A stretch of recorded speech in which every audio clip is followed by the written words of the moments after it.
राज्यात अजूनही आरक्षणाचा मुद्दा हा पेटलेलाच पाहायला मिळतोय आणि याच संदर्भात बोलण्यासाठी माझ्याबरोबर ओबीसी नेते लक्ष्मण हाके सर आहेत.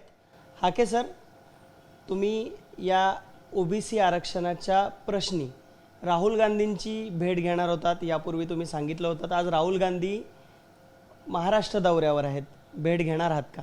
खरं तर हा वेळ मिळालेला नाही. या महाराष्ट्राचे विरोधी पक्षनेते विजय वडेट्टीवार साहेबांना आम्ही नागपूरच्या दौऱ्यामध्ये गेलो होतो, त्यावेळी त्यांच्याकडे विनंती व्यक्त केलेली आहे. येत्या काही दिवसात ती वेळ मिळेल. निवडणुकीच्या अगोदर मिळेल, मिळाले तर ठीक, नाही मिळाले तरी ठीक. निवडणुकीच्या अगोदर वेळ मिळाला तर आम्ही काही गोष्टी त्यांच्या त्या वतनदारांबद्दल आम्ही काही तक्रारी करू, मानल्या तर ठीक.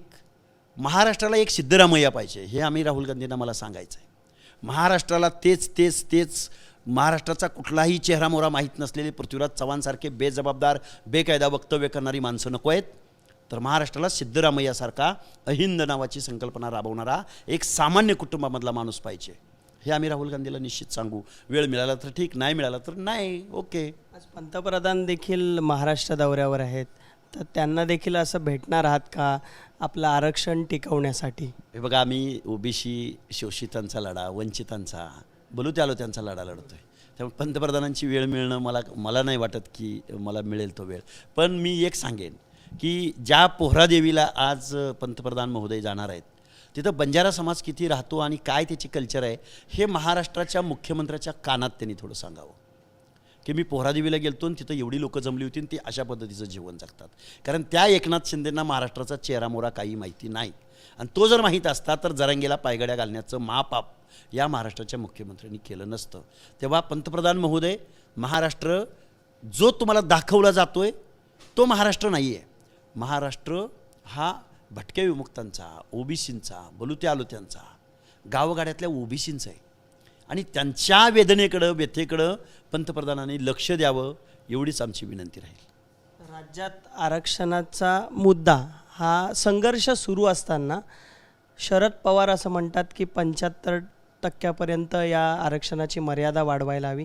तुम्ही कसं पाहताय त्या वक्तव्याकडे? 75% रिझर्वेशनचा कोटा वाढवला म्हणजे मराठा समाज सामाजिक मागासवर्ग होतो का? 75% कोटा वाढवला म्हणजे मराठा समाजाचं जे 2000 सोशली बॅकवर्ड म्हणजे जे सामाजिक मागास आहेत त्याच्यामध्ये घालता येईल का? मला वाटतं शरदचंद्रजी पवारांना या गोष्टीचं माहिती आहे, ज्ञान आहे. पण निवडणुका डोळ्यासमोर ठेवून पोलरायझेशन करण्यासाठी बेजबाबदार वक्तव्य शरदचंद्रजी पवारांनी केलेलं आहे. कारण पवारसाहेब एवढा गाढा राजकारणी, मुरब्बी माणूस, त्यांना एवढं सोशल जस्टिस माहीत नसावं. 75% का? मग पवारसाहेब 100% करून टाका ना, वाटण्यास करून टाका. मग जे संविधानाला अपेक्षित आहे, संविधानाचे विरोधी वक्तव्य करताय. घरामध्ये 4 भावंड आहेत, 4 जणांच्या समान वाटण्या नाही ना करायच्या. 4 जणांमध्ये जो हँडिकॅप्ड आहे, जो विकलांग आहे, त्याला स्पेशल प्रावधान म्हणून रिझर्वेशन पॉलिसी आहे ना.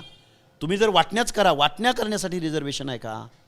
काय बोलतेत राव पवारसाहेब तुम्ही? नाही, मला वाटतं पवारसाहेबांना एवढं ज्ञान, एवढं तर असणार आहे ज्ञान, पण हे ठरवून जे जरांगेला बोलता येत नाही ते पवारसाहेब बोलत आहेत आणि जे पवारांना बोलता येत नाही ते जरांगे बोलत आहेत. ही मिलीभगत आहे.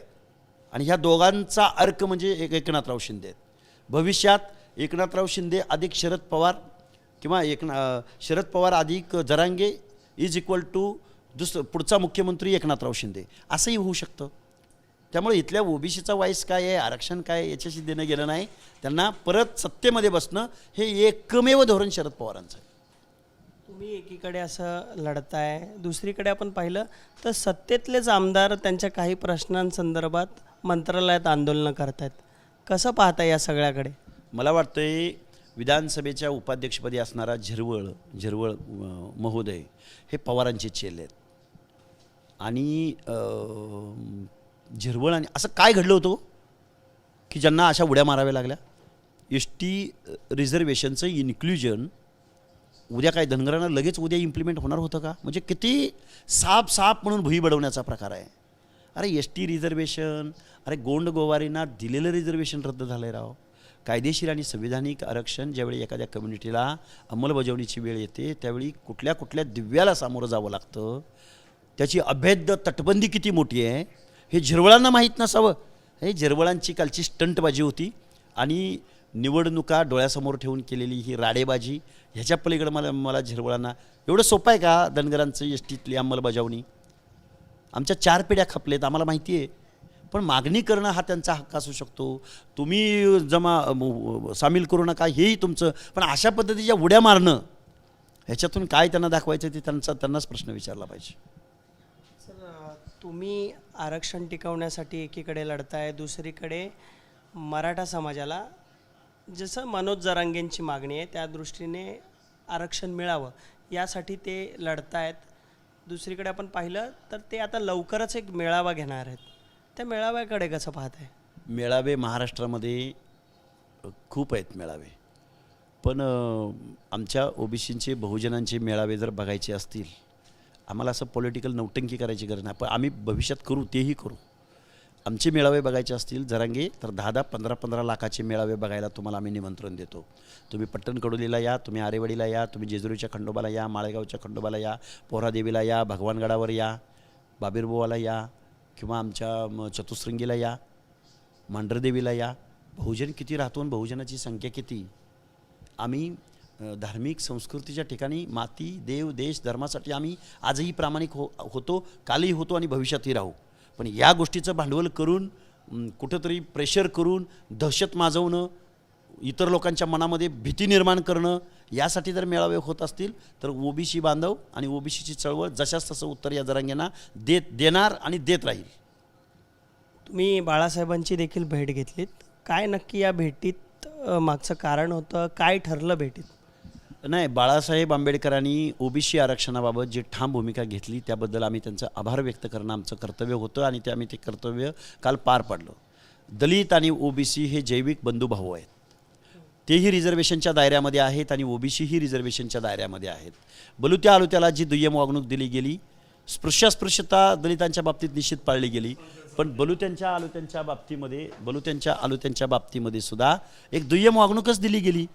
व्यवसायावरून ओबीसी क्लास बाबासाहेब आंबेडकर बघा, महाराष्ट्राला नव्हे देशाला मला सांगायचं आहे, अजून 4 वर्षे जर बाबासाहेब जगले असते तर ओबीसीवर ही वेळ आली नसती. या ऋणातून मुक्त होणं आणि बाळासाहेबांनी घेतलेली भूमिका यासाठी आम्ही काल बाळासाहेबांची भेट घेतली. भविष्यात आम्ही कुठं एकत्रित येऊन आमचे काही मुद्दे एकत्रित येत असतील तर आम्ही एकमेकाला साथही देऊ शकतो, का देऊ नये. त्यामुळं कालची भेट ही खूप महत्त्वाची भेट होती आणि बाबासाहेबांप्रती उत्तरदायित्व किंवा बाळासाहेबांनी घेतलेल्या भूमिकेचं स्वागत करणं हे आमचं कर्तव्य होतं, म्हणून आम्ही भेट घेतली त्यांची. आगामी काळामध्ये विधानसभा निवडणुका आहेत. तुम्ही बाळासाहेबांची भेट घेतलीत, ओबीसी जागर यात्रा त्यांनी काढली होती.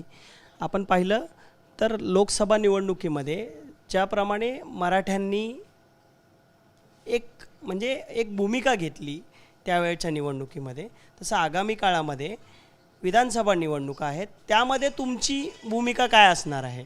आमची भूमिका ही असेल की ज्या आमदार खासदारांनी जरांगेला सपोर्ट केला, जरांगेच्या आंदोलनाला पैसा पुरवला, गाड्या पुरवल्या, लेखी पाठिंबा दिला. तुमच्याकडे यादी आहे? ती यादी आहे, आमच्याकडे यादी आहे. नावं घेऊ शकतो आम्ही, आत्ता पण 100 नावं घ्यायची म्हणलं तर घेऊ शकतो. 8 जिल्ह्यामधली जनता, ओबीसीची जनता ओबीसीलाच मतदान करेल, एससीला मतदान करेल, एसटीला मतदान करेल, अल्पसंख्याकाला मतदान करेल. पण ह्या सगळ्या बांडगुळांना अजिबात मतदान करणार नाही, कारण निवडून आम्ही दिलंय. अरे यशवंतराव चव्हाणाला मुख्यमंत्री आमची मतं घेतली नाहीत का? शरद पवारांना वेळोवेळी निवडून येतात बारामती परिसरातून, त्यांना धनगर मतं देत नाहीत का? ओबीसी मतं देत नाहीत का? किंवा पृथ्वीराज चव्हाण काँग्रेसला ओबीसीची मतं नको आहेत का? अरे ही माणसं ओबीसीवर भ्रशब्द बोलत नाहीत. आंदोलनाला पाठिंबा देणं सोडा किंवा माझ्यासारख्या माणसाला येऊन तिथं विचारपूस करणं सोडा, आम्ही तेवढी अपेक्षा पण करत नाही. पण तुम्ही जे न्यायिक आहे, जे संविधानात आहे, त्यावर तुम्ही बोलत नाही का बरं? आम्ही मतं द्यावी यांना. त्यामुळं आम्ही ओबीसी बांधव महाराष्ट्रामध्ये ज्या पद्धतीने 1994ला वॉटरशेड मुवमेंट म्हणून देशाकडे पाहिलं गेलं, ओबीसी एक सामाजिक न्यायाच्या आणि इथल्या निर्णय प्रक्रियेमध्ये समाविष्ट होण्यासाठी मंडल आयोग अंमलबजावणी झाली, त्याच्यासाठी महाराष्ट्रामध्ये हा ओबीसी एका निर्णायक भूमिकेत असेल आणि भल्या भल्यांना घरी बसवेल. मग रोहित पवार असो किंवा राजेश टोपे असो किंवा आराराबाचा पत्नी मुलगा असो, काय स्पेशलिटी आहे हो यांची? महाराष्ट्रातल्या सर्वसमावेशक लोकांची भूमिका जर हे घेणार नसतील तर यांना कायद्याच्या सभागृहात का निवडून द्यायचं आम्ही? त्यामुळं ओबीसीला मतदान करेल, SC STला मतदान करेल, ओबीसीची बाजू घेणाऱ्याला मतदान करेल, पण या लोकांना मतदान करणे नाही. एक शेवटचा प्रश्न विचारतो सर. काही दिवसांपूर्वी तुमचा एक व्हिडिओ व्हायरल करण्यात आला. तुमच्याबद्दल अनेक पोस्ट सोशल मीडियामध्ये व्हायरल होत असतात की तुम्ही देवेंद्र फडणवीस, भाजप हे तुम्हाला हँडल करत आहे. कसं पाहता याकडे? कारण लक्ष्मण हाकेला कधी म्हणतात ते उद्धव ठाकरेंचे समर्थक आहेत, त्या पक्षाचे प्रवक्ते होते, कधी म्हणतात ते विजय वडेट्टीवारांचे समर्थक आहेत, कधी म्हणतात ते छगनराव भुजबळांचे समर्थक आहेत, कधी म्हणतात ते देवेंद्र फडणवीसांच्या मला अभिमान वाटतो या गोष्टीचा की सर्व पक्षातले नेते माझे समर्थक आहेत. हो, आहेत समर्थक. ते काय आतंकवादी आहेत? देवेंद्र फडणवीस जर माझे समर्थक असतील याच्यापेक्षा मोठी कुठली गोष्ट असू शकते?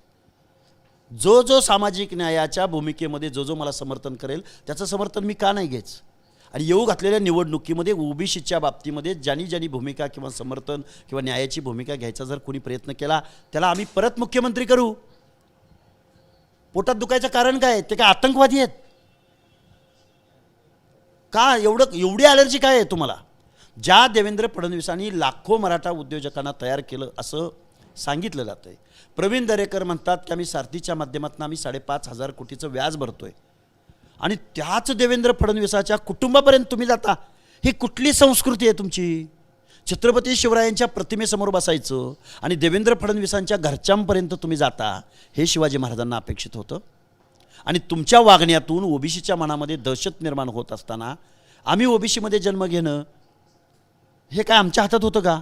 बरं, आम्हाला मिळाला मेंढपाळाच्या घरी जन्म, मग आम्ही मेंढपाळाच्या घरी जन्म घेतला म्हणजे तुमचं आम्ही म्हणेल ते ऐकून घ्यायचं, तुम्ही आमच्याबद्दल वाटेल ते बोलणार. दारूचा आरोप केला, अरे गाडी फोडचाल असं वाटलं होतं, मला हाणमार करचाल, माझा जीव घ्याचाल असं वाटलं होतं. हे काय असले चाळे करताय तुम्ही की दारू पिली? मग दारू पिली होती तर अर्ध्या तासात उतरली का? अर्ध्या तासात टेस्ट झाली त्याच्यामध्ये निगेटिव्ह आलं, मग आता काय करचाल तुम्ही? हे सगळे हे येडचाळे आहेत, येडचाळे. पण ह्याला ओबीसी बळी पडणार नाही. ओबीसीचं आंदोलन कुठेही थांबणार नाही. नक्कीच सर, ओबीसींचं आंदोलन हे कुठेच थांबणार नाही. आगामी काळामध्ये विधानसभा निवडणुका आहेत आणि त्यामध्ये देखील ओबीसी हे निर्णायक भूमिका घेतील अशी प्रतिक्रिया हाके यांनी दिलेली आहे. कॅमेरामन अजित कदमसह मी अल्पेश करकरे, ABP माझा, मुंबई. ABP माझा, उघडा डोळे बघा नीट.